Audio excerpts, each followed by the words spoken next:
കൊച്ചമ്മ പലപ്പോഴും എന്നെ നോക്കി നിൽക്കുന്നത് ഞാൻ ശ്രദ്ധിച്ചിട്ടുണ്ട്.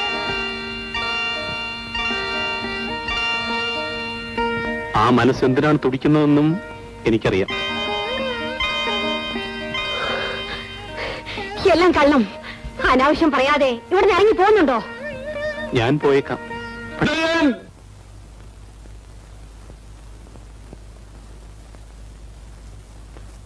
ഇവൻ വന്ന ഒരാള് വിളിക്കുന്നു പറഞ്ഞപ്പോ ആരാണെന്ന് മനസ്സിലായില്ല. താനായിരുന്നോ? എന്താ കാര്യം? എടാ കിഴവാ, ഈ വയസ്സുകാലത്തും നിന്റെ അഹങ്കാരം അടങ്ങിയിട്ടില്ലല്ലേ? പറഞ്ഞത് മനസ്സിലായില്ല. എന്നോട് പകരം വീട്ടാനാണല്ലേ നിന്റെ മകനെ വേഷം കെട്ടി അങ്ങോട്ട് അയച്ചത്? അതേടാ അതെ. എടേ പയ്യൻ, നീ എന്നെ ശരിക്കും മനസ്സിലാക്കിയിട്ടില്ല. ഒരു ഹോസില്ല, അതിനൊരിങ്ങനെ ജയനിങ്ങനെ തേക്കുന്ന ഒരു ഷോട്ടുണ്ട്. ആ ഷോട്ടാണ് ആ ഒരു കുതിരയും വെച്ചുകൊണ്ട് അതാണ് ഒരു ഫീസ്. ഇപ്പോഴത്തെ ജനറേഷൻ കാണേണ്ട ഒരു പടമാണ്.